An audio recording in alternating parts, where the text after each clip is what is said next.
si la Bible nous fait comprendre que prophétiser a été annoncé par l'Éternel lui-même par l'entremise de son serviteur Joël, j'ai envie de demander à quelqu'un, est-ce que dans ce cas-là, on peut empêcher des personnes de prophétiser? Non. Est-ce que dans ce cas-là, on peut combattre les prophéties? Non. Est-ce que dans ce cas-là, on peut combattre les prophètes? Non. Est-ce que dans ce cas-là, on peut trier les prophètes? Non. Est-ce qu'on peut trier les prophètes?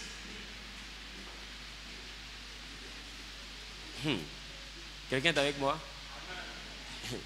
Est-ce qu'on peut trier les prophètes? Est-ce qu'on peut trier les prophéties?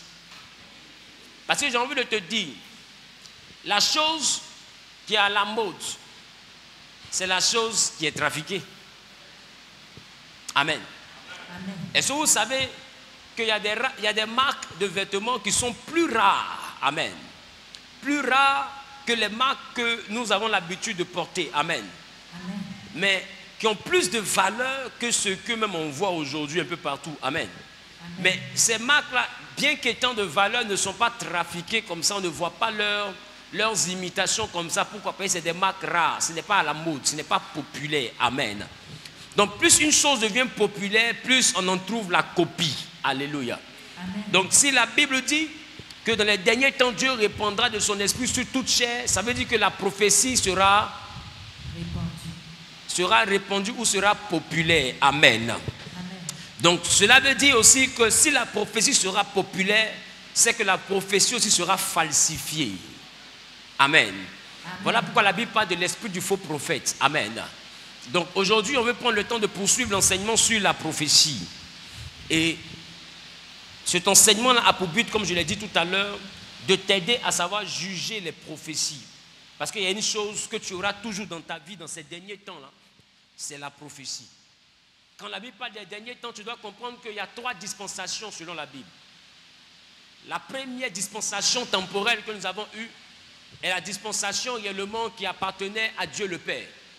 Et cette dispensation-là est valable dans l'Ancien Testament depuis Genèse jusqu'à Malachie. Amen. Et après Genèse jusqu'à Malachie, il y a 400 ans de silence.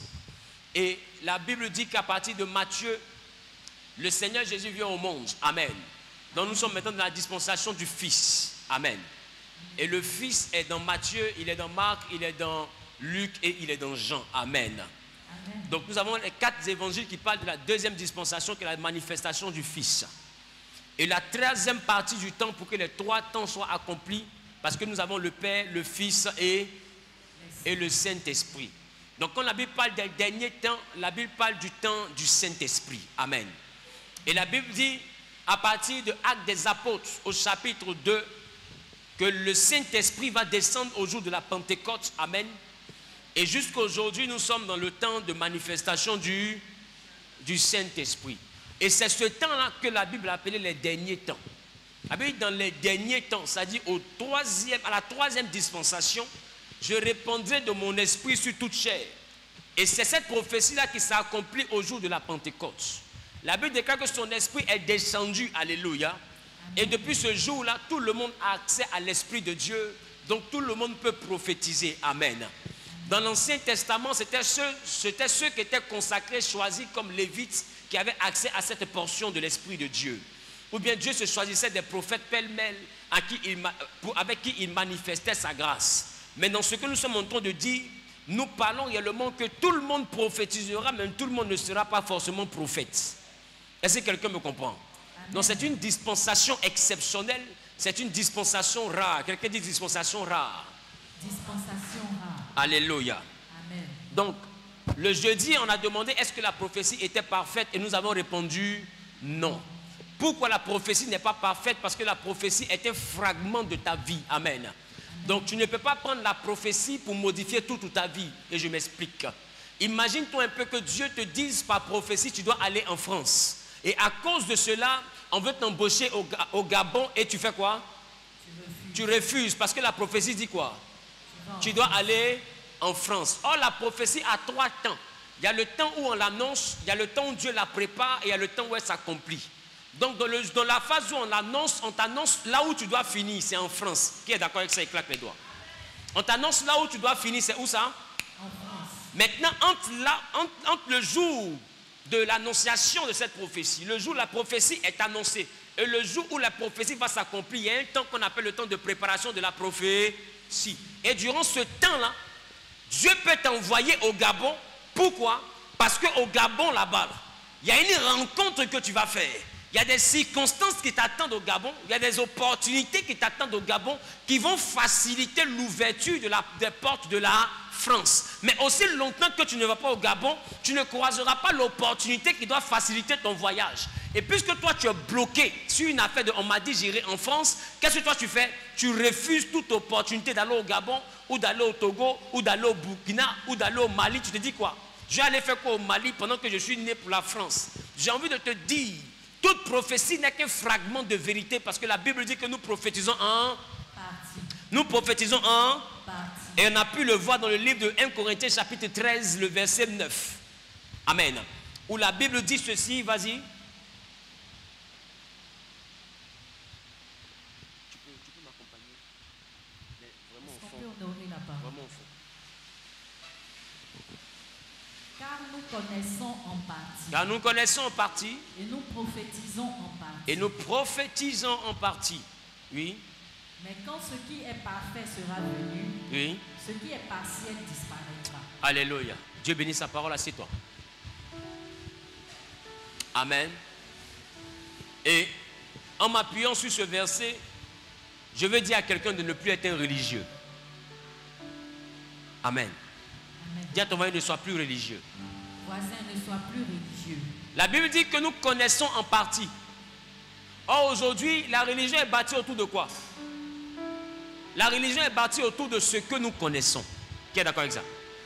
La religion est bâtie autour de ce que nous connaissons. Quand le christianisme se lève et puis il dit que lui ne porte pas chaussures, mais il s'habille en blanc pour prier. C'est par rapport à quoi? C'est par rapport à ce que lui connaît de Dieu.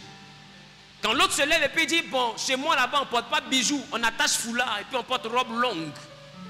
Il le fait par rapport à ce qu'il connaît de Dieu. Chacun agit par rapport à ce qu'il connaît de Dieu. Voilà pourquoi Jésus va dire, Jean est venu, il était vêtu de poils, il ne mangeait pas, il ne buvait pas. Vous dites qu'il est un démon. En tant que Jean marchait par rapport à ce qu'il avait connu de Dieu. Le Fils de l'homme est venu, il mange, il boit. Vous dites voici un mangeur et voici un buveur. Or le Fils de l'homme aussi agit par rapport à ce qu'il aussi connaît de Dieu. Parce qu'il dit le Fils ne fait rien de lui-même, mais il fait ce qu'il a vu le Père faire. C'est pour dire que chaque personne ici a une partie de Dieu qu'il va expérimenter. Amen. Ça fait que si tu dois expliquer Dieu, ta façon de l'expliquer sera différente de moi. La manière dont il te secoue est différente de la manière dont il me secoue.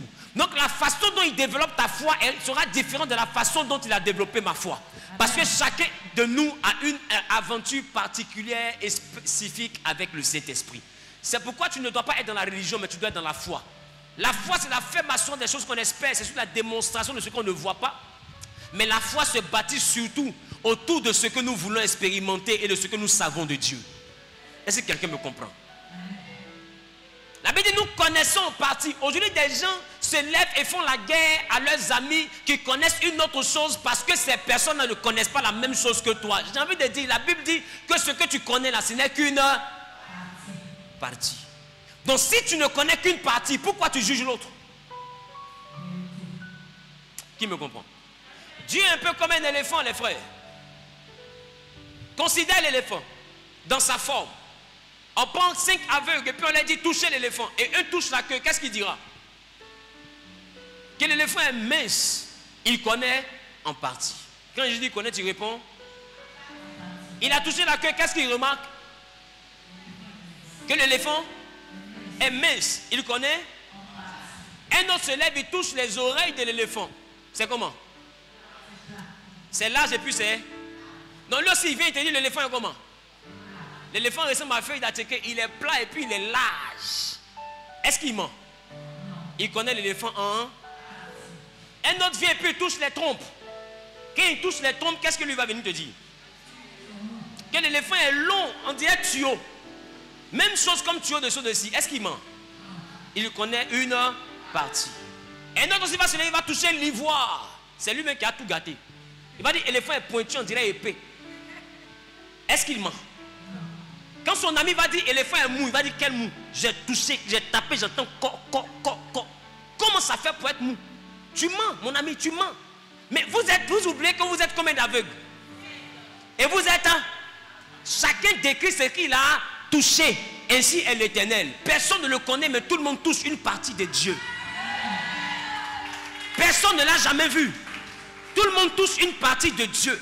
Avoir la foi, c'est respecter la partie de Dieu que l'autre a touchée. Parce que celui qui te dit que l'éléphant est plat, il n'a pas menti, c'est la partie qu'il a touchée. Amen. Voilà pourquoi la Bible dit, quand ce qui est imparfait disparaîtra, ce qui est parfait arrivera. C'est pour dire quoi? On est sur la terre ici, on discute. Dieu est ceci, Dieu est cela, mais quand on va mourir, on va voir toute la vérité.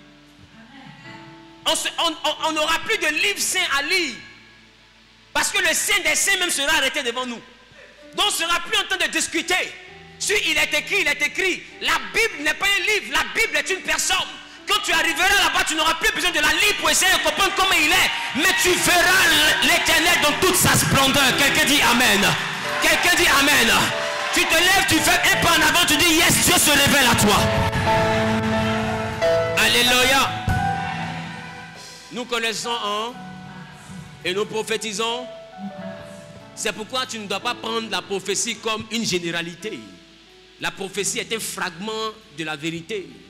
Voilà pourquoi la Bible déclare que les choses cachées sont à Dieu et les choses révélées sont aux prophètes. Donc c'est pour dire que quand Dieu révèle une prophétie, il y a encore d'autres choses qui lui appartiennent qu'on appelle les choses cachées. Et la Bible dit que la gloire de Dieu c'est de cacher les choses. Ça veut dire que quelque part, la partie la plus importante de la prophétie c'est ce que Dieu te cache. Donc tu ne dois pas te baser sur ce qu'on t'a dit.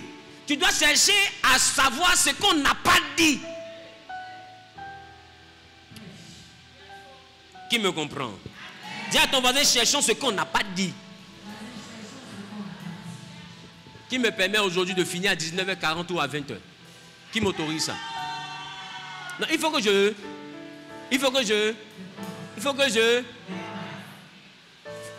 Parce que si je ne te demande pas, tu vas dire l'église, ils ont dit ils finissaient à 19h, ils ont fini à 20h. Amen. Parce que je vais t'enseigner comment comprendre, comment discerner une véritable prophétie. Donc quand tu seras assis à la maison, tu vas croiser un menteur, tu vas dire mon ami, tu es un pafloteur. Qui me comprend un peu? Qui me comprend un peu? Et moi, je l'adorerai. Et moi, je le louerai. À jamais. À jamais. À jamais. À jamais. Et moi, je l'adorerai, je l'adorerai. Et moi, je le louerai, à jamais, à jamais, à jamais, à jamais, à jamais.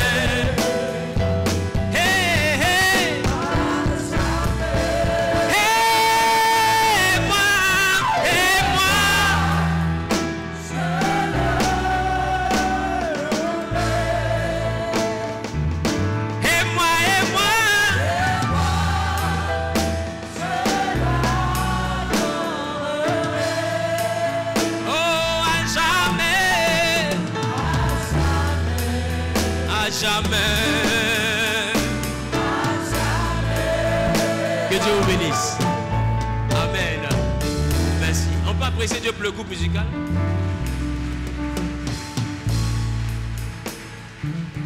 Vous savez pourquoi il demande à ce qu'on apprécie Dieu pour leur vie? Parce que le chant, je viens de le créer. Je voulais voir comment vous allez réagir. Je suis centre de formation. Il a commencé en tant que lead vocal. Donc enregistrer et après je vais poursuivre ça en mettre sur CD. Amen. Amen. Voici ce que dit la Bible. La Bible dit, car nous connaissons en partie et nous prophétisons en partie, mais quand ce qui est parfait sera venu, ce qui est partiel disparaîtra. Alléluia. Amen. Maintenant, en 1 Thessaloniciens, le chapitre 5, le verset 20 à 21, la Bible dit, ne méprisez pas. Amen. Ne Méprisez pas les prophéties, méprisez pas les prophéties, mais examinez toutes choses. mais examinez toutes choses. Retenez ce qui est bon. Retenez ce qui est. Retenez ce qui est. Bon. Retenez ce qui est bon. Alléluia. Donc cela veut dire qu'il ne faut pas banaliser. Dis à ton voisin, ne banalise pas. Voisin, ne banalise pas. Si quelqu'un vient te dire que demain tu auras cheveux blancs, il ne faut pas banaliser. Amen. Si quelqu'un te dit que demain tu seras riche, il ne faut pas banaliser. Si quelqu'un te dit que demain tu risques de mourir, il ne faut pas banaliser. Il ne faut pas dire non, c'est les prophètes, tu as toujours dit mentent. Il ne faut pas banaliser. La Bible dit ne banalisez pas, ne méprisez pas, ne rejetez pas du revers de la main les prophéties, mais examinez. Cela veut dire que chacun doit avoir l'équipement qui lui permet d'examiner. Amen. Parce qu'aujourd'hui, il y a tellement de prophètes que des fois quand quelqu'un vient prophétiser, tu essaies de le mélanger parmi tous ceux que tu appelles des faux. Oh, aujourd'hui, c'est toujours Dieu qui parle à tout le monde. J'ai envie de te dire, c'est ce qui est original, là, c'est ça qu'on falsifie. Amen. Donc s'il y a la copie, c'est qu'il y a l'original. Est-ce que quelqu'un me comprend? Amen. Ne méprise pas les prophéties. Amen. Amen. Tu sais pourquoi tu ne dois pas les mépriser? Parce que la Bible nous dit que selon 1 Corinthiens 14, 3, la Bible dit 1 Corinthiens 14, 3.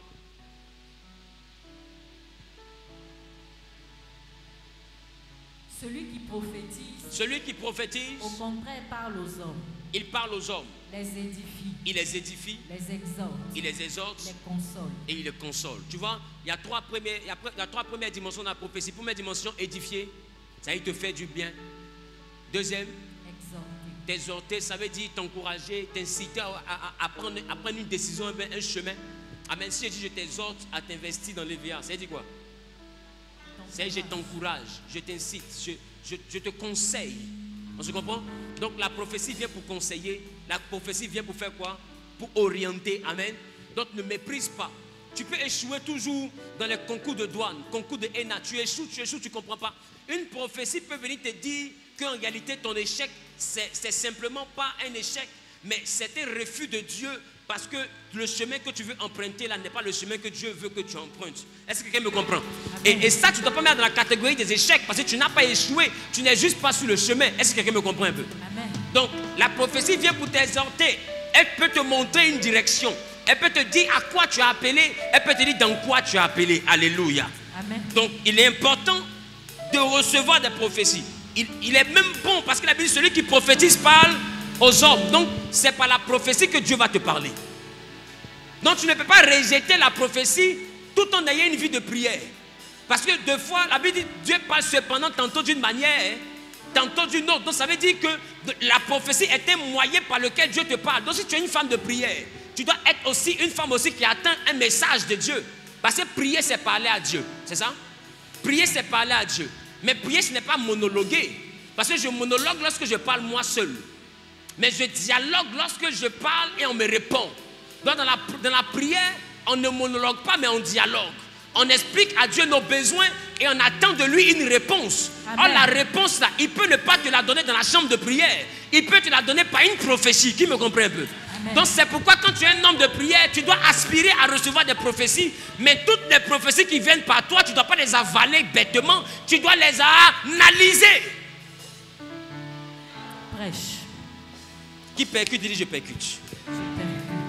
Donc la prophétie vient pour édifier. La prophétie vient pour exhorter.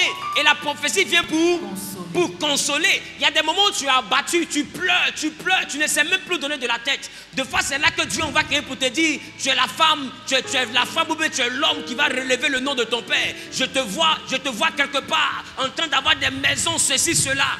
Dieu te donne ces bonnes nouvelles-là pour t'envoyer à essuyer tes larmes. Pour te dire, ne pleure pas. Il y a une grande femme qui sommeille en toi. Il y a un grand homme qui sommeille en toi. Et dans ce cas, la prophétie vient pour faire quoi? Pour te consoler.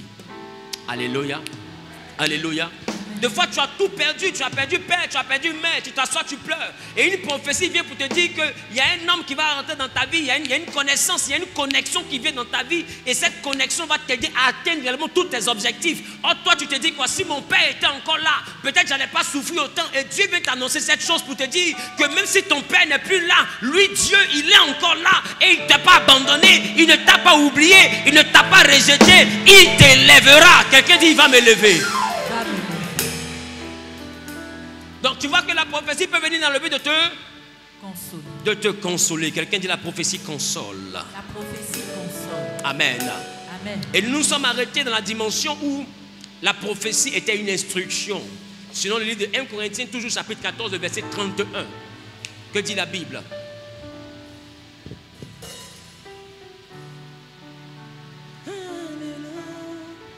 Aspirez aux dons les meilleurs.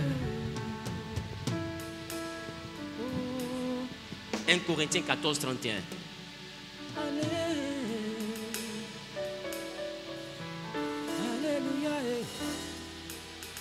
Car vous pouvez tous prophétiser successivement, Oui. afin que tous soient instruits et Oui. que tous soient exhortés. Oui. Les esprits des prophètes sont soumis aux prophètes. Alléluia. Donc vous voyez, la Bible dit afin que tout soit instruit. Amen. Et je disais le jeudi dernier qu'aujourd'hui, tout le monde veut partir au paradis, mais personne ne veut mourir. Quel paradoxe. Amen. C'est paradoxal. Normalement, la victoire du chrétien, c'est quoi? La victoire du chrétien, c'est la mort. C'est là qu'il y a la plus grande promesse. Jésus dit, celui qui croit en moi, même s'il meurt, vivra. Parce que la mort physique pour nous est le commencement d'une vie glorieuse auprès de Dieu. C'est ça, toute foi bien bâtie. Mais aujourd'hui, beaucoup de personnes n'ont pas cette foi-là. Dès l'instant que tu leur annonces qu'elles vont quitter la terre, automatiquement son visage s'échaîne. Amen. Regarde ton voisin, dis, on ne sera pas caillou sur la terre. On ne sera pas caillou sur la terre. Et puis regarde ton voisin, dis, voisin, tu ne vas pas forcément vieillir. Voisin, tu ne vas pas forcément vieillir. Amen.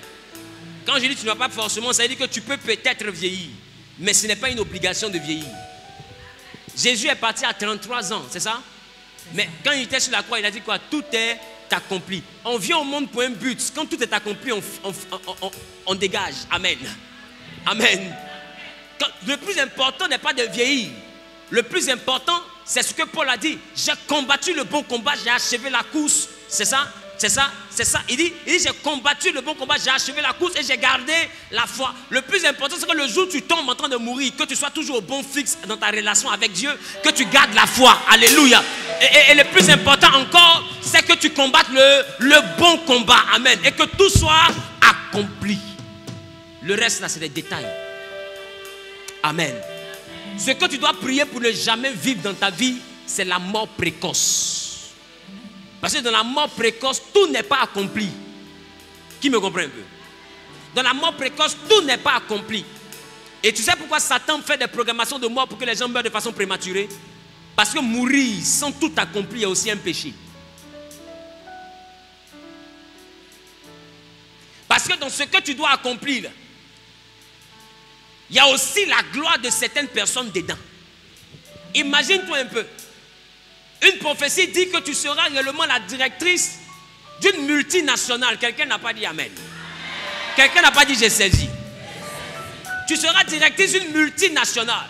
Mais dis-moi, quand tu es directrice d'une multinationale, c'est que tu as des employés. Tu as des centaines et des milliers d'employés.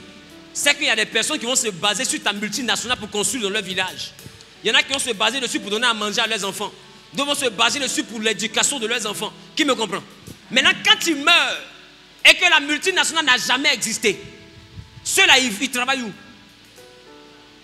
Parce que la Bible dit que nous étions seulement qu'une masse informe et vide. Et Dieu nous connaissait. Et dans son livre était écrit tous les jours qui nous étaient prédestinés avant qu'aucun d'eux n'existât. Ça veut dire que depuis ta naissance jusqu'à ta mort, c'est déjà écrit. Et tu dois accomplir tout ce qui est écrit. Parce que dans ta vie, il y a le commencement de la gloire de quelqu'un d'autre. Amen. Est-ce que quelqu'un me comprend? Imagine-toi si Jésus avait échoué. Mon micro n'allait jamais exister. Donc dans l'accomplissement de lui, sa vie, se trouve le sens de moi, ma vie. Qui comprend? Donc dans l'accomplissement aussi de moi, ma vie, quelqu'un aussi va donner aussi un sens à lui aussi sa vie. La preuve en est, je suis ici en train de t'expliquer comment discerner une prophétie. Ce jour-là, c'est aujourd'hui que nous on le découvre. Mais Dieu l'a écrit depuis la fondation du monde. Imagine-toi un peu que j'ai connu la mort avant ce jour-là. Qui allait t'enseigner? Est-ce que quelqu'un me comprend? C'est pourquoi tu dois prier pour ne pas mourir de manière prématurée. Et tu dois prier pour vivre la volonté de Dieu pour toi. Parce que la volonté de Dieu pour toi, c'est l'accomplissement réel de ta destinée.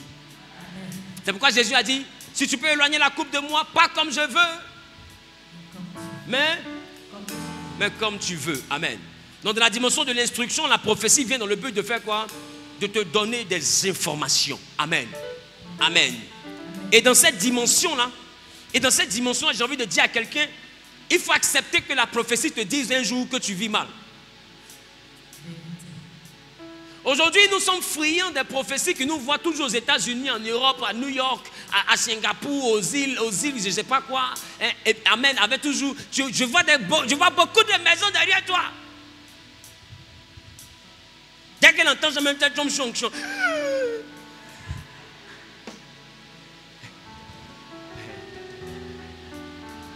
C'est ça, non? C'est ça. C'est ça. Tout à l'heure, si je dis ici, Dieu me montre 5 personnes qui sont prédestinées à être les milliardaires. Je ne présente pas, il y a une qui a fait comme ça. C'est elle en train de chauffer le moteur de l'onction. Elle chauffe le moteur. Et puis un coup comme ça. On dit, le Saint-Esprit va me les envoyer 2 fois, puis là comme ça. C'est le Saint-Esprit quand elle l'envoie comme ça. Ma chérie, tu mens. On peut faire ça. À l'église où on prie ici, non, t'as fait quoi? Donc, de toute façon, tu viens d'être ziqué là, c'est le Saint-Esprit qui t'envoie comme ça. Parce qu'on aime tout ce qui est bien. Amen. Mais si on dit tout à l'heure, Dieu me dit qu'il y a 5 personnes qui ont 8 gars. Pendant que je parle, le Saint-Esprit les envoie. Personne ne va bouger. Saint-Esprit, ça là, il n'a qu'à venir nous tirer ici. Par rapport à quoi? Et puis toi, Abidjan, ça va que moi, il y a 8 gars, quoi. Ne bouge pas. Saint-Esprit, on va se tuer sur la chaise ici. Vous voyez? Vous voyez? Ça veut dire qu'à l'église, il y a beaucoup de plaisanteries. Il y a beaucoup de comédie. Les gens se laissent envahir par l'émotion et ils confondent l'émotion à l'onction. À un moment donné, arrêtons ça. Amen ou pas amen? Donne-moi un bisou s'il te plaît. Chérie, ça c'est un bisou amical, il ne faut pas te fâcher, c'est un bisou amical. Donne-moi un bisou s'il te plaît.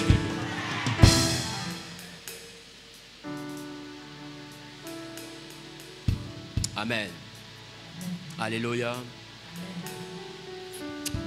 Et je suis venu dire à quelqu'un, la dernière chose que j'ai dit le jeudi, j'ai dit, la prophétie ne vient pas dans le but de condamner. Amen.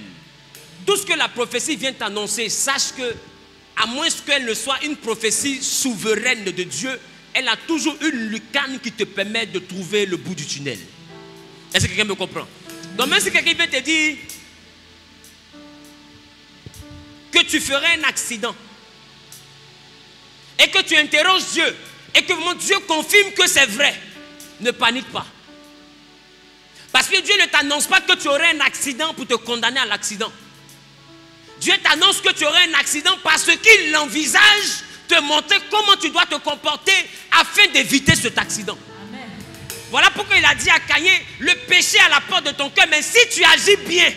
Donc ça veut dire qu'il y a une manière d'agir face à toute réalité. Est-ce que quelqu'un percute? Ne rejette jamais. Même si la nouvelle ne t'arrange pas, écoute d'abord tout ce que Dieu veut te dire. Des fois il te donne une information grave, mais à la fin il y a toujours une solution. Amen. Donc la prophétie ne vient pas dans le but de condamner. Amen. Quelqu'un dit la prophétie ne me condamne pas. Même si la prophétie te dit réellement que tu vis mal, il faut comprendre, ne vois pas dans ça une injure. Amen. Mais il faut voir en ça l'amour de Dieu qui veut que tu te redresses parce qu'il attend de toi des choses meilleures. Est-ce que quelqu'un me comprend? C'est comme ça qu'il faut prendre le monde de la prophétie quand tu es spirituel. Mais quand tu n'es pas spirituel, quand un pasteur commence à te dire trop la vérité, la chose que tu cherches à faire, c'est quitter son église pour aller dans un endroit où on va te dire que tu es bien. Mais tu te mens à toi-même. Amen. Tu te mens à toi-même. Amen. Pour ceux qui notent, on est au grand D. Le grand D, c'est quelle est la source de la prophétie. Amen. Les différentes sources de la prophétie. Alléluia. Premier niveau, vous devez comprendre que la prophétie peut venir d'abord d'un esprit humain. Les prophéties ne viennent pas seulement de Dieu. C'est les prophéties authentiques qui viennent de Dieu. Amen. Mais tout le monde peut prophétiser. Mais ça ne veut pas dire que tout le monde est inspiré par Dieu. Premier niveau de la prophétie, la dimension où la prophétie est manifestée mais par un esprit humain. Ézéchiel chapitre 13, le verset 2 à 3. Que dit la Bible? Ézéchiel chapitre 13, le verset 2 à 3. Fils de l'homme, Oui. prophétise contre les prophètes d'Israël qui prophétisent. Et dis à ceux qui prophétisent selon leur propre cœur, écoutez la parole de l'Éternel. Ainsi parle le Seigneur l'Éternel. Attends, il a dit quoi? Il dit quoi? Ainsi parle le Seigneur l'Éternel. Oui. Malheur aux prophètes insensés.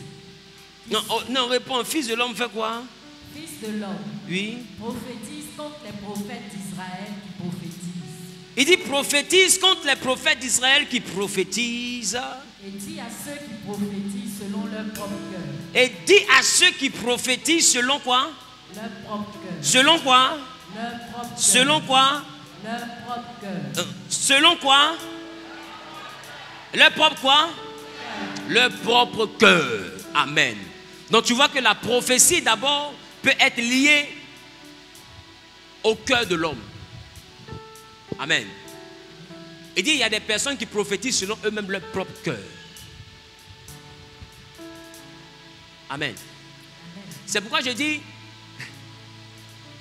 il faut chercher Dieu. Il ne faut pas chercher des prophéties. Parce qu'il y a des personnes qui vont juste prophétiser parce qu'à la fin, ils ont envie de te soutirer quelque chose. Qui me comprend? Ce n'est ni Dieu, ce n'est ni un esprit de mensonge, mais c'est leur propre intelligence qui fabrique quelque chose parce que dans le fond, elles ont un objectif malsain à atteindre. Qui me comprend? On a vu des personnes ici qui ont reçu des prophéties. À la fin, la prophétie devait te faire vendre ta voiture pour envoyer offrande. Qui me comprend? Il y en a vu des personnes qui ont reçu des prophéties. Ces prophéties devaient vider leur compte bancaire. Amen. Et aujourd'hui, quand tu remarques bien, c'est rare de voir sur les affiches aujourd'hui apôtre. Tu as remarqué? C'est rare de voir sur les affiches aujourd'hui docteur. Oh, c'est un ministère. C'est rare de voir sur les affiches aujourd'hui évangéliste. C'est rare de voir sur les affiches aujourd'hui pasteur. Quand tu vois quelqu'un, prophète. Le prophétique est sur presque toutes les affiches. Pourquoi? Parce que d'autres se disent, quand ils prêchent l'évangile du ventre, la chose qui remplit le ventre aujourd'hui plus vite que l'évangile elle-même, c'est la prophétie. Est-ce que quelqu'un me comprend? Amen. Parce que quand le chrétien sait que là-bas on prophétise, tout le monde court pour aller là-bas. Donc tous les voleurs maintenant par l'évangile, c'est quoi ils préfèrent? C'est la prophétie. C'est la raison pour laquelle tu dois être réellement instruit en ce qui concerne la prophétie pour ne pas tomber dans n'importe quel piège. Quelqu'un dit Amen. Amen. Donc beaucoup de personnes prophétisent selon leur intelligence parce que derrière la prophétie, ces personnes ont un dessein. Il y a des personnes qui sont retrouvées mariées parce que des fois quelqu'un a prophétisé selon sa propre intelligence parce que dans son esprit tu croyais peut-être en ce leader-là, mais il a voulu utiliser l'esprit dans lequel tu as mis ta foi pour essayer de t'envoyer à marier quelqu'un. Est-ce qu'il n'y a pas des églises où les pasteurs marient deux fidèles sur la base d'une prophétie? Où ils interconnectent, je sens que lui là ça a marché. Donc quand toi tu t'engages, ce n'est pas parce que tu aimes son nez. Ce n'est pas parce que tu aimes son ventre. Il n'est même pas de foi ton modèle. Mais tu crois au ministère de ton pasteur. Et il utilise maintenant ce ministère-là pour t'envoyer à faire un mariage que toi-même de ta propre volonté tu n'aurais jamais accepté.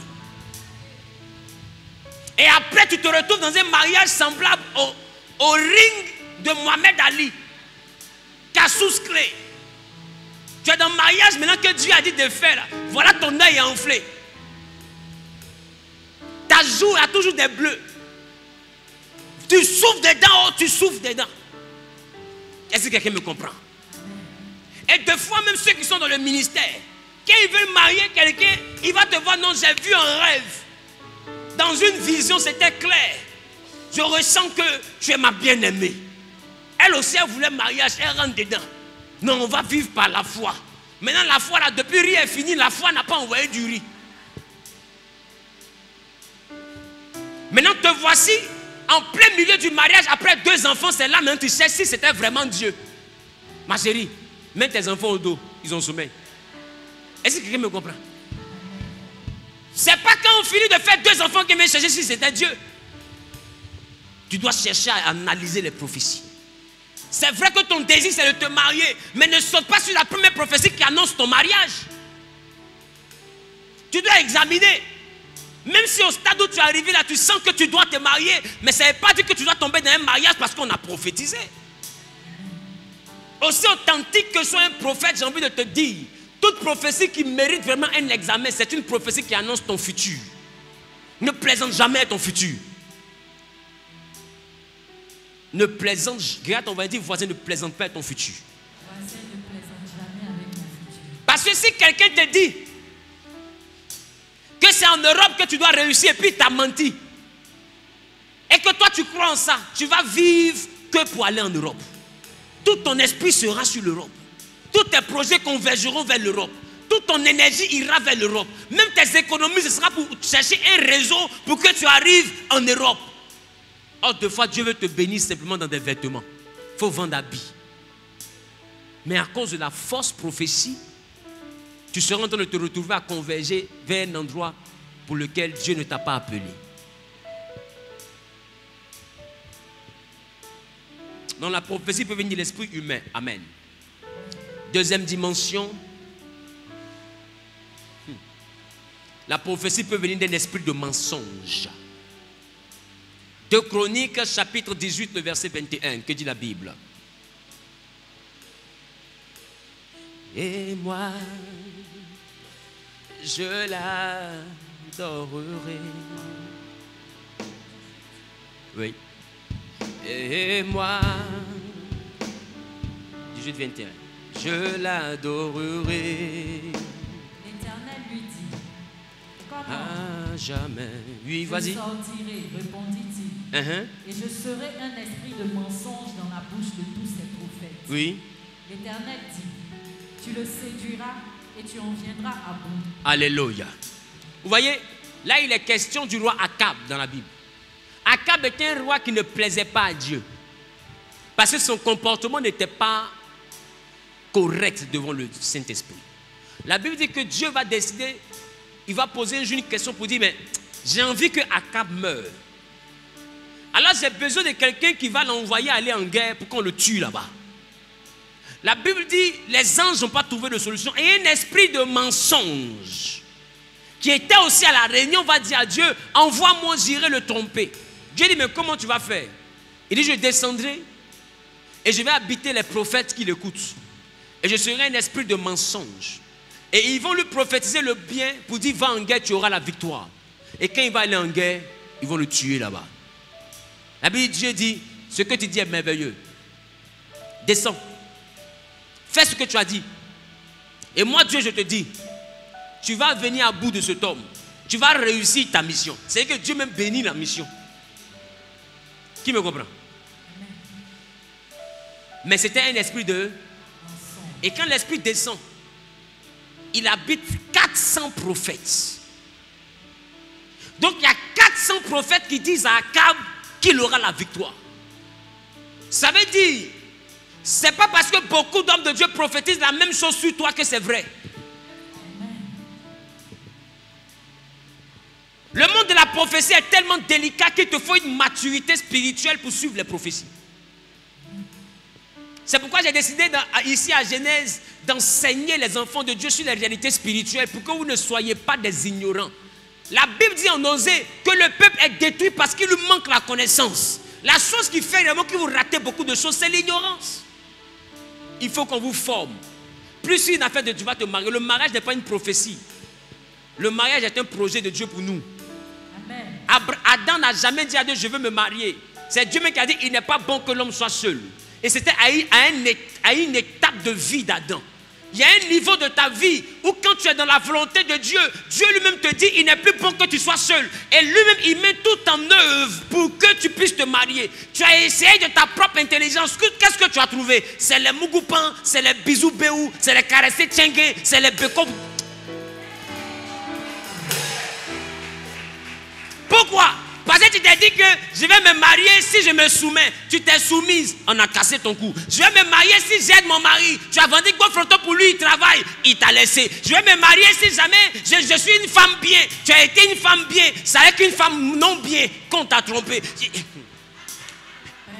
Je me dis non, si je travaille, j'aurai un homme parce que les hommes d'aujourd'hui là, ils veulent les femmes indépendantes. Maintenant tu travailles, au lieu d'avoir un bon homme, c'est gigolo qui est venu. J'ai dit ma chérie, chaque calcul a son problème. Mais il y a un calcul qui n'a pas de problème mais qui n'a que des solutions. C'est le calcul qui vient de l'Éternel. Quand l'Éternel dit que le temps est arrivé, on monte, on descend parce que ce n'est ni par la force, ni par la puissance, mais c'est par son esprit. Arrête de lutter pour obtenir quelque chose qui ne relève pas de ton autorité. Le mariage ne relève pas de notre autorité. C'est un temps marqué par Dieu. La Bible dit Adam cultivait le jardin et il nommait les animaux. Et c'est dans son travail qu'il faisait, le travail que Dieu lui a confié. Pendant qu'il marchait pour plaire à Dieu, c'est là que Dieu va dire, cet homme est en train de faire ma volonté, mais dans ma volonté là, il n'y a personne pour l'aider. Je vais lui faire une aide. C'est-à-dire que si tu veux te marier, commence à servir Dieu.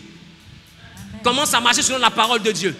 Plus tu iras en eau profonde avec Dieu, Dieu va dire la fille là, je sens vraiment qu'elle mérite de rentrer dans un foyer parce qu'elle devient une femme spirituelle. Donc si elle rentre dans la vie d'un homme, elle ne peut que lui apporter du bonheur. Parce que la Bible dit celui qui trouve une femme, trouve le bonheur. Mais la femme qui craint l'Éternel, c'est elle qui sera louée.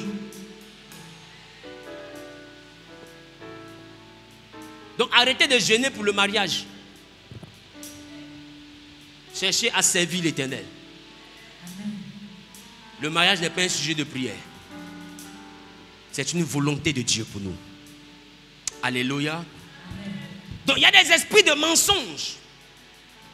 Et aujourd'hui j'ai envie de vous dire, beaucoup d'esprits de mensonges sont relâchés dans l'église. Ça fait qu'aujourd'hui toi-même, tu ne crois presque plus c'est-à-dire aux prophéties. Les bonnes nouvelles t'ont tellement été annoncées, mais ne se sont jamais réalisées. Mais j'ai envie de te demander, la Bible dit ce que lui, sa bouche a dit, sa main l'a accompli. Maintenant, pourquoi beaucoup de bouches ont parlé comme ça et puis sa main ne s'est pas levée? Et à ton voisin, il faut dire question.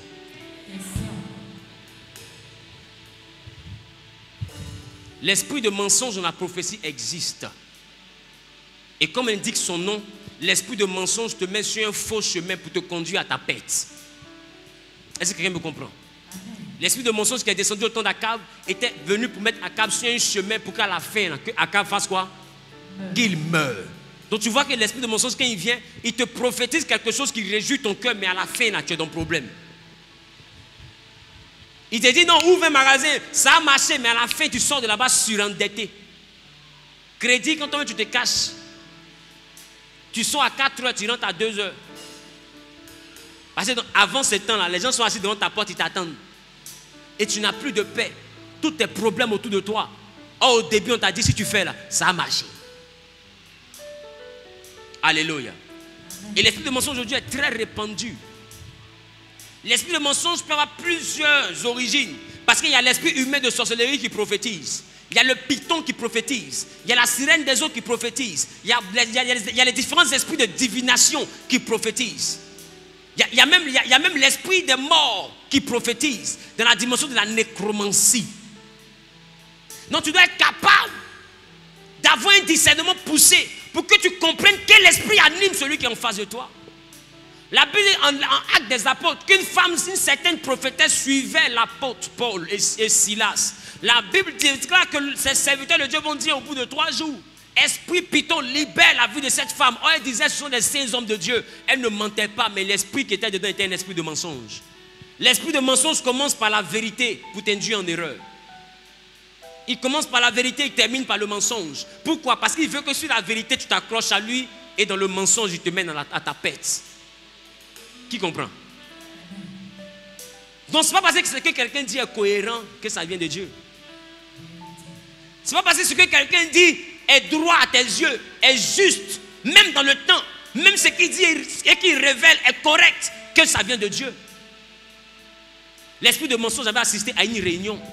Maintenant, j'ai envie de te demander, si dans le monde de la sorcellerie, ils ont décidé de te faire un accident, ils ont programmé un accident dans ta vie, dans 2 semaines, et quelqu'un qui a un esprit humain de sorcellerie vient et puis te dit, ainsi parle l'Éternel.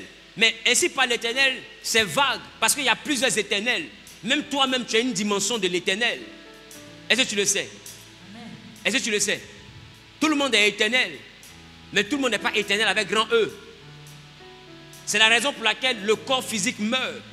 Mais que tu sois au paradis ou en enfer, tu vivras l'éternité. Dans l'enfer, on dit c'est la souffrance éternelle. Au paradis, nous sommes dans la présence de Dieu pour l'éternité. Donc en enfer ou au paradis, on est dans l'éternité. C'est-à-dire qu'on ne meurt jamais. Donc celui qui te dit ainsi parle l'Éternel, j'ai envie de te dire, sous la forme orale, on ne sait pas quel est le E qui est majuscule et le E qui est minuscule. Donc quand quelqu'un te dit ainsi parle l'Éternel, de quelle éternité il parle? L'éternité qui a mis au monde toutes les autres éternités, ou les éternités qui ont été mises au monde par le seul Éternel. Et l'esprit humain prophétise. Et quelqu'un qui est animé d'un esprit humain peut savoir ce qui va t'arriver dans 2 semaines, qui a été arrêté par la sorcellerie. Et il te dit dans 2 semaines tu auras un accident. Et dans 2 semaines ta voiture compte, quelqu'un te dit non, c'est un vrai prophète. Oh, il était à la réunion, et à la réunion on a dit qu'un accident va arriver dans 2 semaines. Il y a des gens qui vivent habillés ici, les choses sont déjà programmées que dans le mois de juillet, voilà ce qui va t'arriver. C'est un secret pour toi, mais ce n'est pas un secret pour ceux qui étaient à la réunion. Qui me comprend? C'est un secret pour toi, mais ce n'est pas un secret pour les sorciers qui étaient à la réunion. Donc celui qui est habité par un esprit humain de sorcellerie peut venir te révéler quelque chose. Amen. Je vois dans 3 semaines, tu auras une maladie qu'on ne peut pas expliquer. 3 semaines arrivent, tu tombes malade. Tu vas à l'hôpital, on ne voit pas la maladie. Tu commences à dire, vraiment c'est un prophète. Il a dit dans 3 semaines, j'aurai une maladie qu'on ne peut pas expliquer. Effectivement, je suis malade, on va partout, on ne voit pas. Qui me comprend? Quand on dit que Satan est un menteur, j'ai envie de te dire, ce n'est pas une attitude, c'est un nom. Il est le menteur. Quelqu'un me comprend? C'est un nom. Est-ce que quelqu'un me comprend? Ce n'est pas parce qu'il ment. C'est un nom. Cela veut dire que dans sa dimension de menteur, là, il peut dire la vérité, mais il est le menteur. Qui comprend ce que je dis? Je suis en train de vous donner un enseignement. Qui comprend ce que j'ai dit? Quand l'esprit Python a dit ce sont des saints hommes de Dieu, c'était vrai ou c'était faux? C'était vrai. Mais est-ce que l'esprit qui disait était un esprit de vérité? Non. C'était un esprit de... Vous voyez?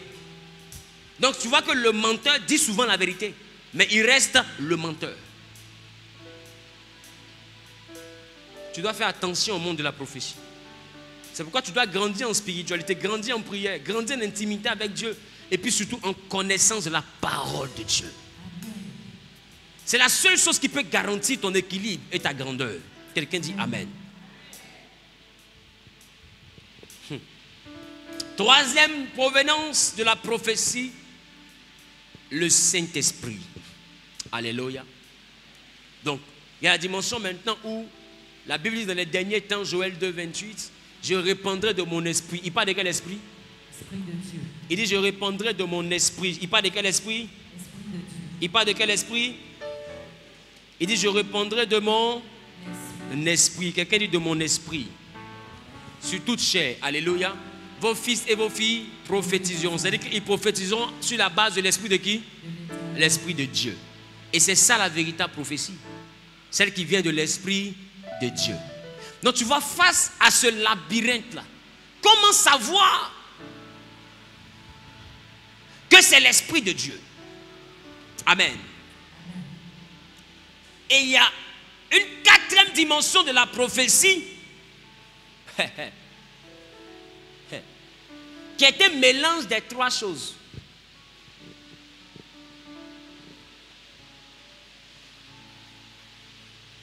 Est-ce que quelqu'un comprend? Il y a un troisième niveau de la prophétie qui est un mélange des trois choses. Ça veut dire que dans la même prophétie, là, il y a l'homme qui a dit sa propre volonté. À côté de sa volonté, il y a un esprit de mensonge qui l'a poussé à parler d'une autre chose. Et puis maintenant, il y a Dieu maintenant qui lui a donné un autre fragment. Ça, c'est la partie où la prophétie est plus complexe que ça. Amen. Amen. Amen. Et pour vous donner un exemple, pour que vous puissiez comprendre, considérons un songe que tu as reçu. C'est un songe à dimension prophétique qui vient dans ta vie dans le but de faire quoi? De t'éclairer sur des choses qui vont arriver. D'accord? Et tu te réveilles. Pour ceux qui remarquent, quand tu te réveilles quelques minutes après, il te semble que ton songe t'échappe. N'est-ce pas? Et des fois, tu essaies de coller les morceaux. La prophétie que Dieu t'a donnée dans le songe, elle est parfaite ou elle n'est pas parfaite? Elle est parfaite. Quand tu te réveilles, tu l'as oublié ou tu ne l'as pas oublié? Qu'est-ce que tu cherches à faire maintenant? La reconstituer. Dans la reconstitution de cette prophétie-là, il y a une partie qui est la vraie partie du songe prophétique de laquelle tu te souviens. Il y a une autre partie que tu as oubliée, mais tu peux dire, ça ressemblait à un truc comme ça. Là, c'est son intelligence. Et puis, il y a une autre partie que le démon peut te souffler comme si tu te rappelles, oh, c'est un esprit qui vient de te dire. Donc, tu vois que pour le même songe, tu viens d'avoir trois sortes d'explications qui n'ont rien à voir avec le rêve.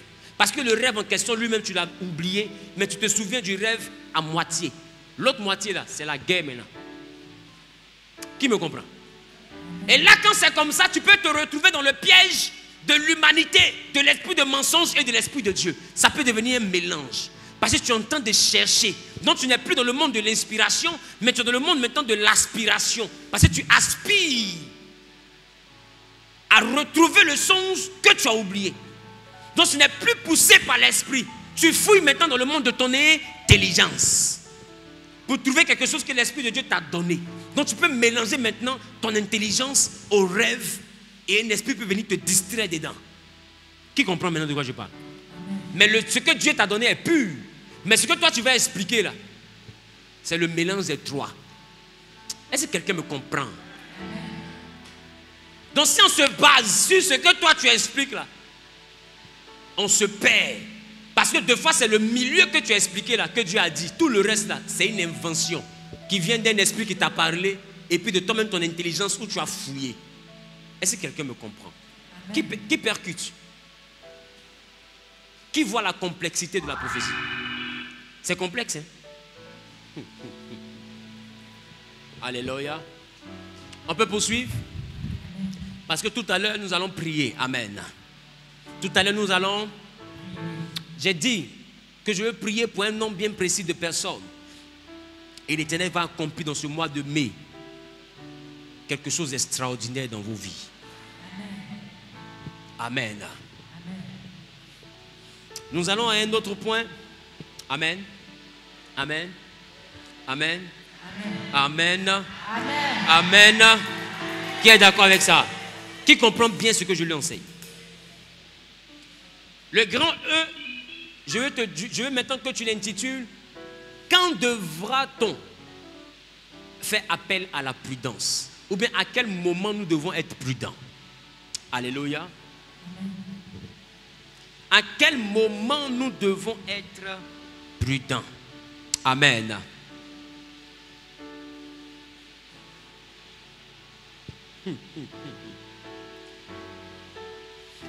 Nous allons d'abord dans le premier domaine dans lequel nous devons être prudents, qui est le domaine de la parole de connaissance. Dis avec moi la parole de connaissance. Dis avec moi la parole de connaissance. La parole de connaissance. Amen. 1 Corinthiens chapitre 14, le verset 25. Que dit la Bible? Qui aime la parole de Dieu? Qui aime ce qu'il écoute? La parole de connaissance. 1 Corinthiens chapitre 14, le verset 25. Les secrets de son cœur sont dévoilés. Regardez ce que la Bible dit en ce qui concerne la parole de connaissance. La Bible dit, les secrets de son cœur sont dévoilés. De telle sorte que, tombant sur sa face, Oui. il adorera Dieu. De telle sorte que tombant sur sa face, il se mettra à faire quoi? Adorer Dieu. À adorer Dieu. Quelqu'un dit, il adorera Dieu. Il adorera Dieu. Puis il poursuit. Et publiera que Dieu est réellement au milieu de vous. Alléluia. Alléluia. Amen. Vous savez, la parole de connaissance est une dimension de révélation. Comme son nom l'indique, est une parole qui contient quoi? Une connaissance. Ça veut dire, c'est une parole qui a une information secrète. C'est un peu comme, c'est pourquoi la Bible dit qu'il révélera ce qui sera dans le cœur. Et la personne qui est en face là, qu'est-ce qu'elle va faire? Elle va tomber sur sa face pour dire Dieu au milieu de vous. Parce que la parole de connaissance, c'est une dimension qui désarme. Imagine-toi, la Bible dit que le prophète Élisée, le roi de la Syrie va rassembler son conseil et puis va leur demander qui parmi vous est le traître. Parce que je remarque une chose. Quand on dit qu'on va tendre embuscade à Israël dans tel endroit, l'armée contourne l'endroit. Quand on part encore dans un autre endroit, on fait ça en réunion, on constate que c'est comme s'ils ont l'information et puis ils se détournent encore de l'endroit. Donc à chaque fois, on échoue. Parmi nous ici, là, il y a un traître. La Bible dit, l'un de ses serviteurs va dire, roi, dors en paix. Il n'y a pas de traître parmi nous. Mais chez eux là-bas, là, ils ont un prophète à qui Dieu révèle tout ce que tu dis, même dans ta chambre à coucher. Donc ça veut dire que la parole de connaissance dans la vie d'Élisée envoyait Dieu à lui révéler ce qui se passait dans la chambre du roi.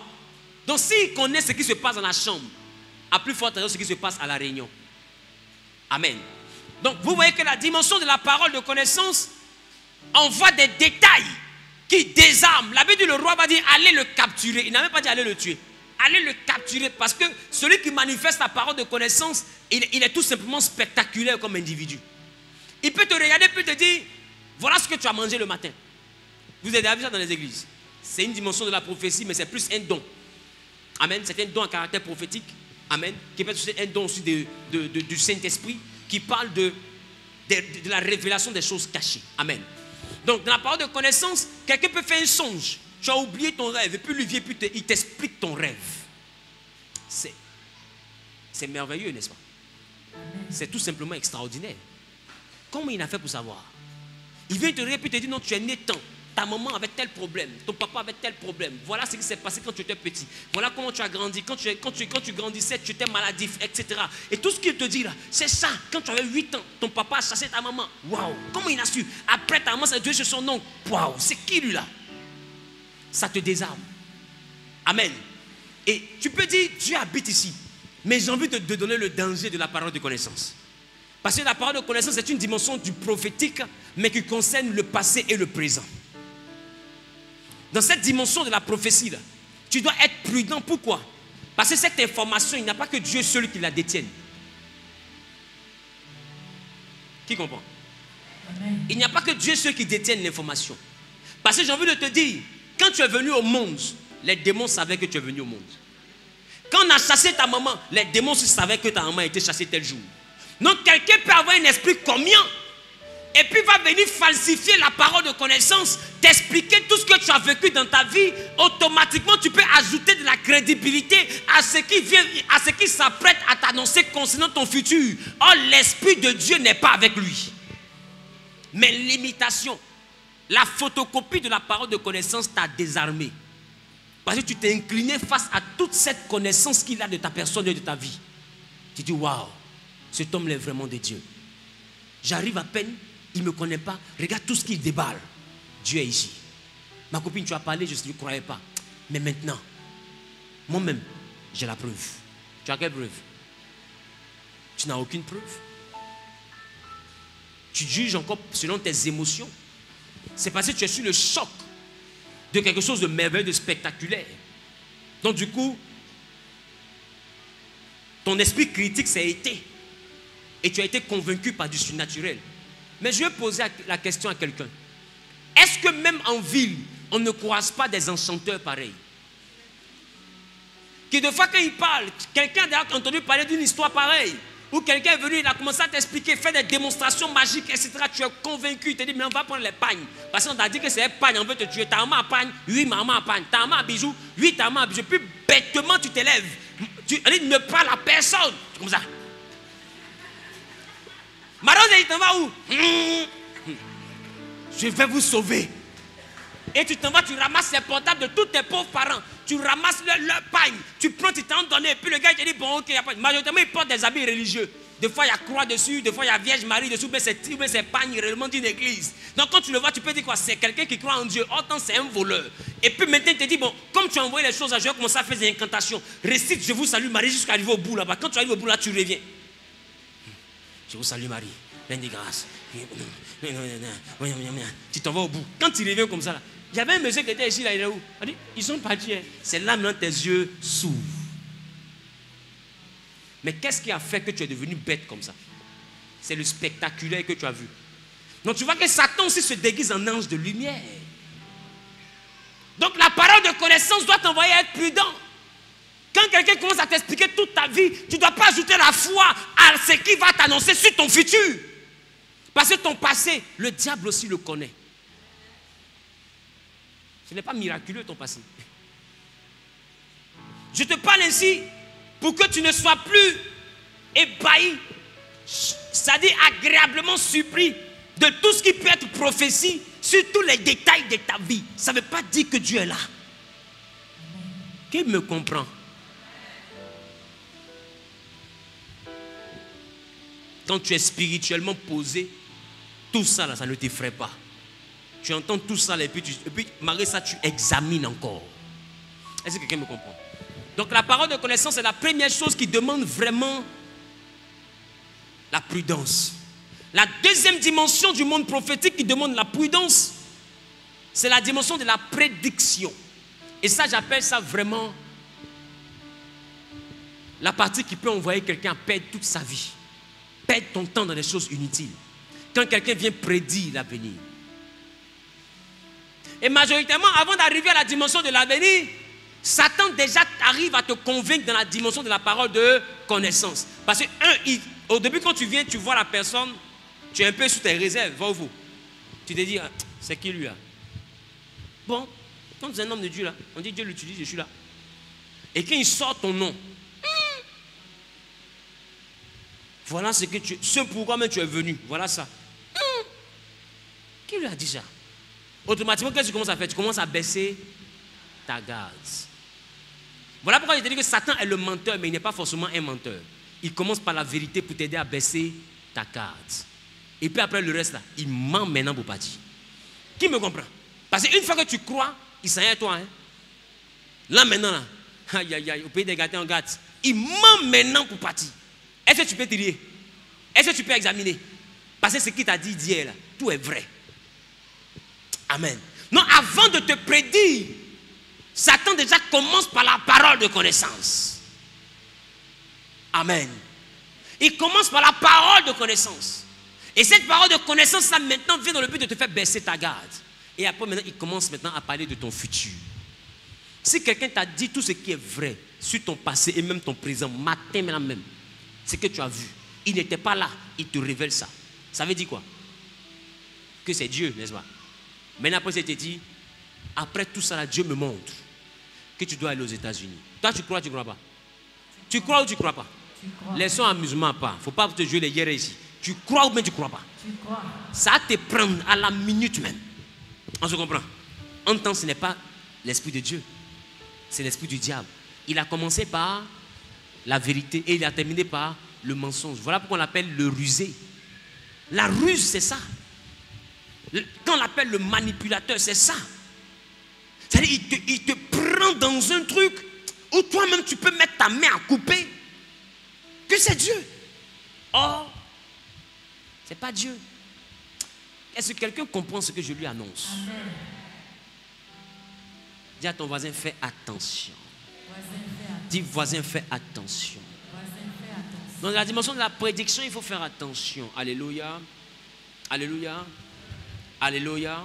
Amen. Maintenant, dans la dimension de la direction, qui est aussi la dimension de l'orientation, il faut aussi faire attention. Il faut faire attention. Il faut faire attention. Amen. Amen. Il faut faire très, très, très Attention. Amen. Nous allons aller au grand F. Est-ce que la prophétie aide toujours? Amen. Amen. Amen. Est-ce que la prophétie aide toujours? Amen. C'est vrai que la Bible dit que la prophétie, nous ne devons pas la mépriser. Mais j'ai envie de vous dire, la prophétie entre les mains d'un immature détruit bien plus qu'elle ne construit. Est-ce que quelqu'un me comprend? La prophétie, vous qui écrivez, écrivez. La prophétie entre les mains d'un immature détruit bien plus qu'elle ne construit. Entre les mains d'un insensé, elle détruit bien plus qu'elle ne bâtit. Aujourd'hui, à cause du don prophétique, beaucoup de familles sont divisées. Vérité. Est-ce que vous savez ça? Il y a des enfants qui ne parlent plus avec leur mère, avec leur père, avec leurs oncles, avec leurs frères, parce que quelque chose a été prophétisé. Aujourd'hui, il y a des foyers qui sont sur le point de divorcer parce que quelque chose a été prophétisé. Il y en a même qui sont sur le point de se marier à la fausse personne, à la mauvaise personne, parce que quelque chose a été... Donc vous voyez que la prophétie n'aide pas toujours. Amen. La prophétie, pour qu'elle puisse aider, elle doit être enveloppée de sagesse. Amen. Elle doit être enveloppée de sagesse. Dis avec moi la sagesse divine. La sagesse. Dis avec moi la sagesse divine. La sagesse divine. Et je vais te dire, la Bible dit, la prophétie vient pour édifier, pour exhorter, pour consoler, pour instruire. Amen. Mais est-ce que la Bible dit, la prophétie vient pour diviser? Non. Donc, ça veut dire qu'une prophétie qui vient dans le but de vous diviser, elle est de Dieu ou elle n'est pas de Dieu? Elle n'est pas de Dieu. Toute prophétie qui divise n'est pas de Dieu. Toute prophétie qui envoie l'un à se braquer contre l'autre, en quoi est-ce que par l'arbre de famille qu'on fait là, ça nous édifie?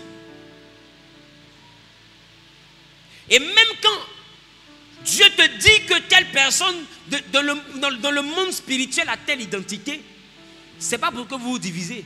Parce que la Bible dit que même là encore, nous n'avons pas à combattre la chair et le sang, mais tous les esprits méchants dans les lieux célestes. Non, c'est un combat spirituel, ce n'est pas un combat physique. Mais qu'est-ce qu'on remarque? C'est physiquement que vous vous combattez. Amen. Le monde prophétique ne fonctionne pas comme ça. Regarde, on va dire ça ne fonctionne pas comme ça. Ça ne fonctionne pas comme ça. Dis à ton voisin, ça ne fonctionne pas comme ça. Voisin, ça ne fonctionne pas comme Donc ça. la prophétie n'aide pas À se diviser.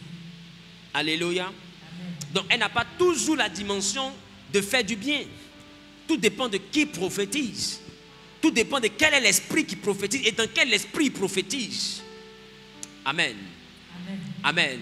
Amen. Amen.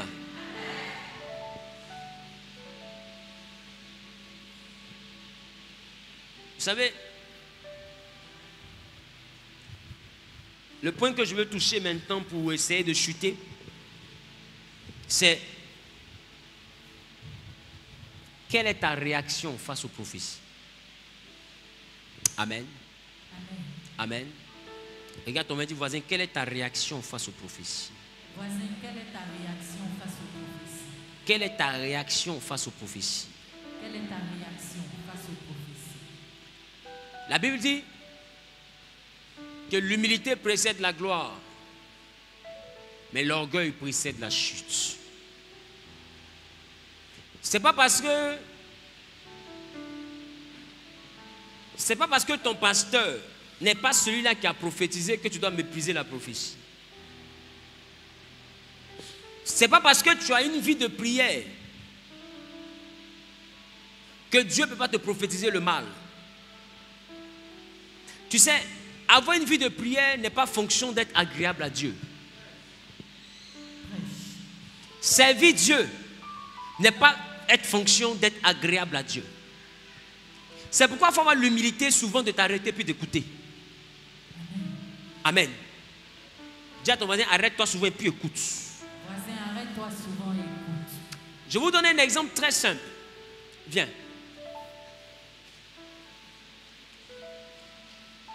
Considérez mon jeune frère qui est là. Tu exerces quel ministère? Prophétique. Quel ministère tu exerces? En chantre. Non, il est chantre de ministère. C'est ça, non? Quand il chante bien. Tout le monde dit, waouh, quel beau chantre. C'est ça? C'est ça. Donc c'est quelqu'un qui chante bien. Quand il chante, on est édifié. En fait, ça nous fait du bien. C'est ça? C'est ça. Maintenant, imaginez-vous, à cause du bien qu'il nous fait, il se voit comme un super chantre. Et quelqu'un vient prophétiser pour lui dire, tu as un don pour chanter, mais tu n'es pas chantre, tu es évangéliste. Qui me comprend? Qui me comprend? Et il lui prophétise.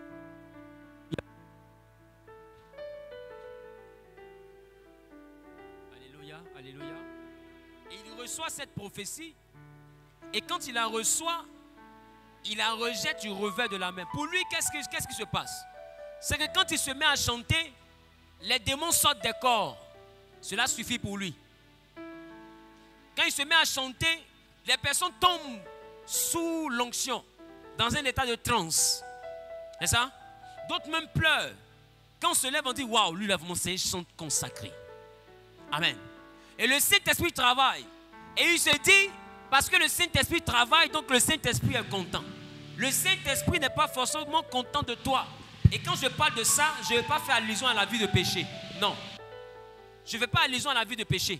Je ne suis pas en train de dire réellement que c'est parce qu'il a péché. Amen. Amen. Quand je parle ainsi, je ne parle pas ainsi parce qu'il aura péché. Je ne parle pas ainsi parce qu'il sera un impudique. Non. Ou même parce qu'il est un menteur. Non. Il est juste un bon chantre. Mais Dieu veut qu'il soit un évangéliste. Et il continue à être un chantre. Ça fait du bien au peuple plutôt. Mais c'est désagréable aux yeux de Dieu. Donc Dieu ne prend pas plaisir aux chants qu'il chante. Parce que Dieu ne l'attend plus au milieu des chantres. Dieu l'attend dans l'évangélisation. Et lui se plaît dans la maison de Dieu à chanter. Tout le monde danse, c'est-à-dire glisse sur carreau. Et quand il finit, on lui dit, waouh, tu chantes bien. Il a reçu sa récompense, mais Dieu ne lui doit rien. Et il est désagréable à Dieu. Est-ce que vous comprenez le langage de Dieu? Or, ce qu'il fait, c'est le service de Dieu. Pour lui, il sert Dieu. Or, il n'est pas en train de servir Dieu. S'il sert Dieu, il doit être évangéliste. C'est pourquoi je vous dis que même moi, j'ai commencé en tant que chantre. Mais si je restais chantre, le prédicateur que vous écoutez aujourd'hui ne serait jamais né. Il a fallu que derrière le micro, quelqu'un me dise, tu es établi prophète, Dieu t'appelle au ministère prophétique.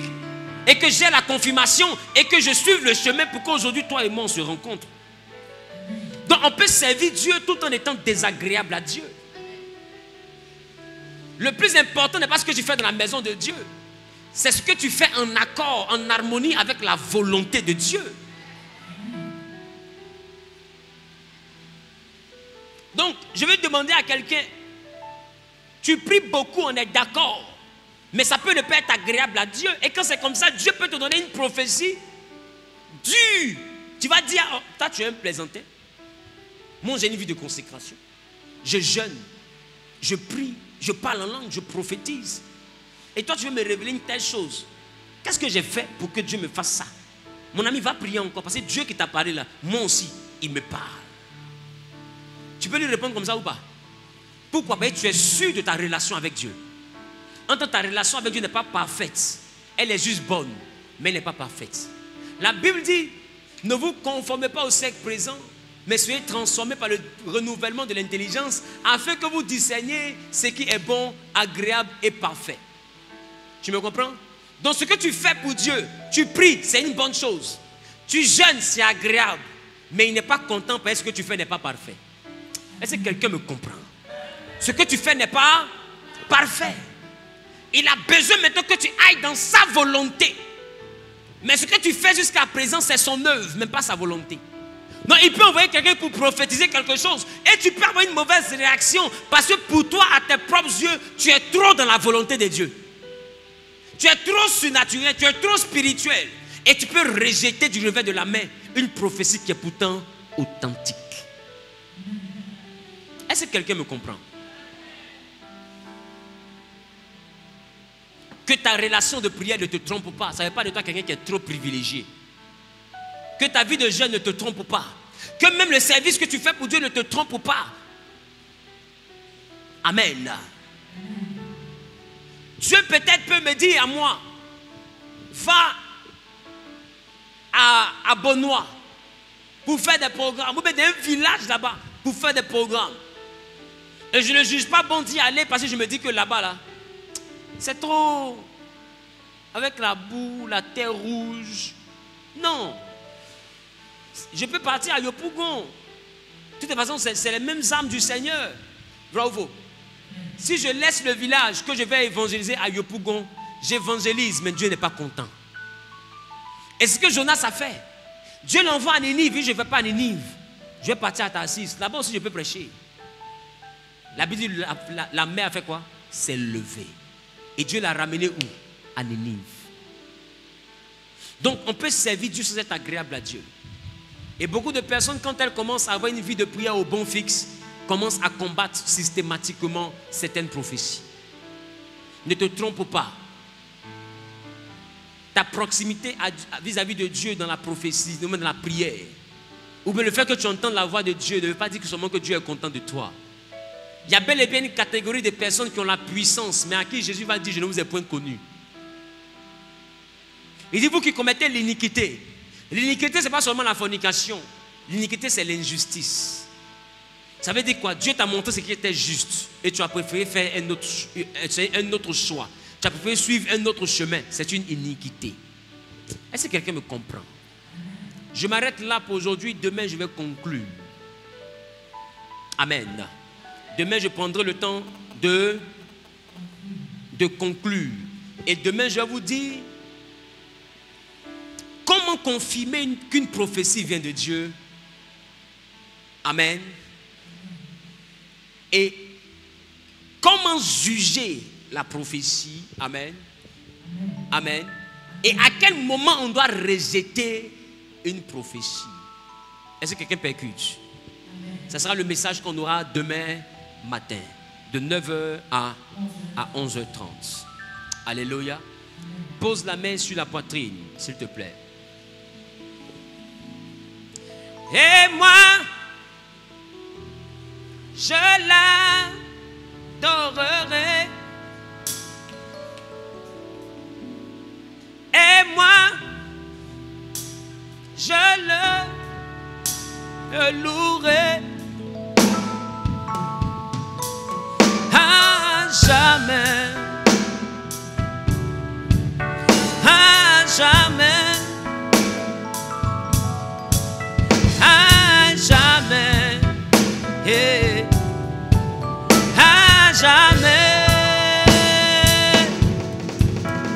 Et moi, je l'adorerai.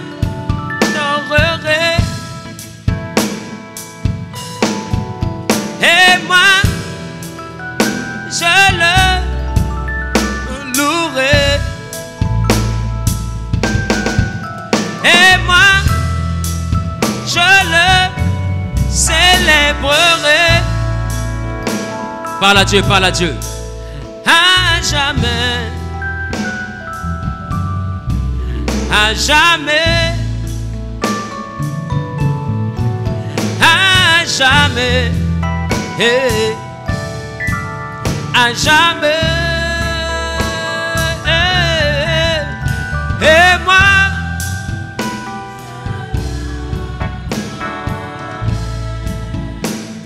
et moi, et à jamais, à jamais, à jamais,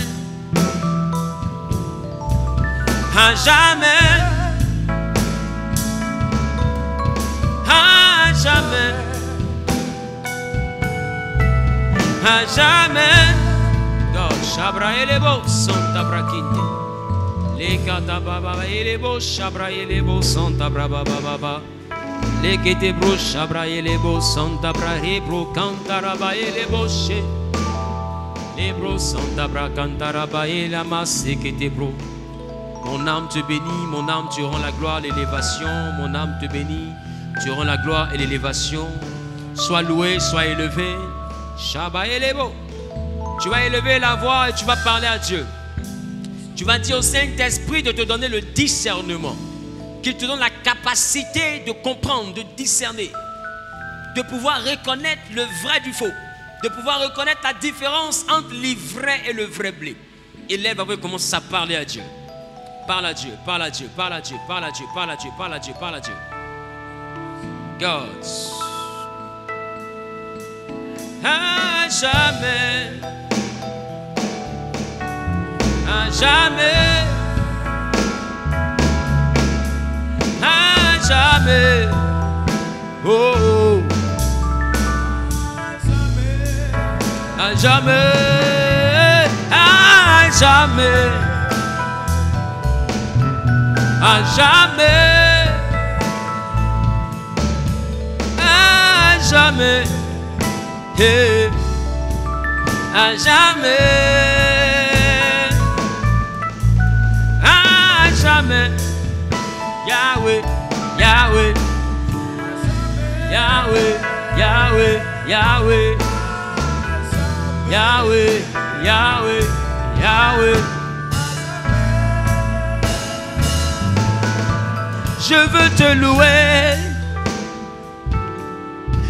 je veux t'adorer, Papa, chanter tes louanges.